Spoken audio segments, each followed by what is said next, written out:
जय भीम, नमस्कार, जय भारत। बिल्किस बानो ने देश के नाम एक चिट्ठी लिखी है।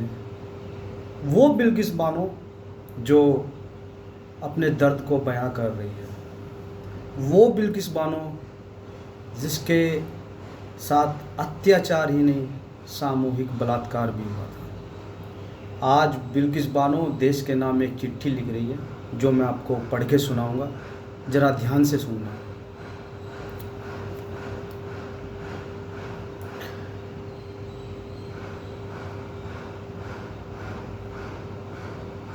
15 अगस्त 2022 को मुझ पर जैसे पिछले 20 सालों का सदमा फिर से कहर की तरह टूट पड़ा है, जब मैंने सुना कि जिन 11 आरोपियों ने मेरा पूरा जीवन नष्ट कर किया, मेरी आंखों के सामने मेरे पूरे परिवार को ख़त्म किया, मेरी 3 साल की बेटी मुझसे छीन ली, वो सभी रिहा कर दिए गए हैं।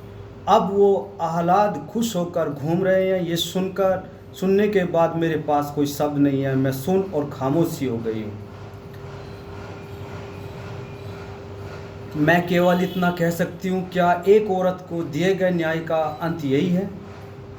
मैंने इस देश के सबसे ऊंचे न्यायालय पर विश्वास रखा, मैंने इस व्यवस्था पर विश्वास रखा। मैं धीरे धीरे अपने सदमे के साथ जीना सीख रही थी, लेकिन इन 11 आरोपियों की रिहाई ने मुझे फिर से शांति छीन ली है और न्याय की व्यवस्था पर मेरे भरोसे को हिला दिया है। बिल्किस बानो ने कहा कि मेरा दुख और ये डगमगाता विश्वास सिर्फ अपने लिए नहीं, उन सब औरतों के लिए है जो इंसाफ की तलब में अदालतों में लड़ाई लड़ रही है। इन आरोपियों को रिहा करने के इतने बड़े और अन्यायपूर्ण फैसले से पहले किसी ने मुझसे पूछा नहीं, मेरी सुरक्षा और बहाली के बारे में नहीं सोचा। मैं गुजरात सरकार से अपील करती हूँ कि इस हानिकारक फैसले को वापस ले और शांति से निडर होकर मेरे जीने का अधिकार मुझे वापस लौटाए। मेरे और मेरे परिवार की सुरक्षा निश्चित करें। दोस्तों, इस चिट्ठी में जो दर्द वो अपना बयां कर रही है, वो मेरे पास तो कोई शब्द नहीं है उनके प्रति बोलने के लिए। आखिर उसकी सज़ा, उसकी गलती क्या थी जो उसको इतनी बड़ी सज़ा मिली है? उसने इतनी लंबी लड़ाई लड़ी,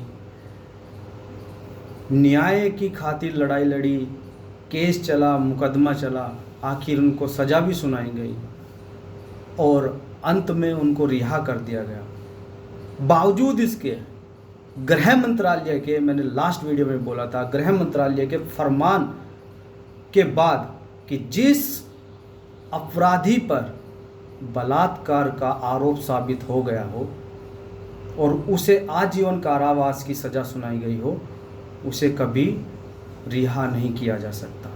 ये गृह मंत्रालय का फरमान है मेरे दोस्तों।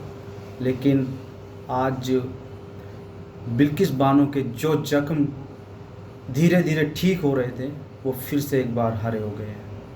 ये वही बिल्किस बानो हैं जिसके साथ सामूहिक बलात्कार, उसके परिवार के 7 सदस्य और एक 3 साल की बच्ची को मौत के घाट उतार दिया था। मैं पूछना चाहता हूँ भारत की सरकार से, क्या ये महिला के प्रति एक न्याय है? क्या ये महिला के प्रति सम्मान है? चंद वोटों की खातिर चंद लोग इसको राजनीतिक मुद्दा अब बनाने की तरफ बढ़ चुके हैं। मैं पूछना चाहता हूँ, अभी भारत सरकार से तो क्या पूछना, अभी सिर्फ मेरा सवाल तो मेरे से खुद से और मेरे भाई लोगों से है, मेरे साथियों से है, जो मेरी उम्र के हैं और नौजवान हैं और अभी पढ़ भी रहे हैं। उनसे क्या ये सही में इंसाफ है? एक वो महिला जिसकी दुनिया ही हिला दी थी, जिसकी दुनिया ही उजड़ गई थी, सब कुछ ख़त्म हो चुका था, उसने फिर से अपने आप को धीरे धीरे संभाला और अपने आप को उस मजबूती से खड़ा किया उन दरिंदों के बीच में, जहाँ से वो लड़ सके और न्याय मांग सके, अपने परिवार को न्याय दिला सके। लेकिन गुजरात सरकार ने एक बार फिर उन दरिंदों को रिहा करके इंसाफ और इंसानियत के प्रति एक जो विश्वास का तराजू डोलता है ना, वो फिर से कटघरों के दायरे में।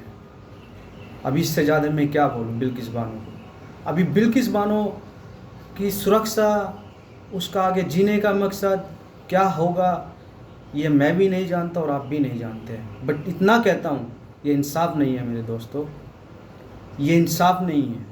एक महिला का अपमान और हमारे देश की जो न्याय व्यवस्था है उसका अपमान हो रहा है। जय भीम।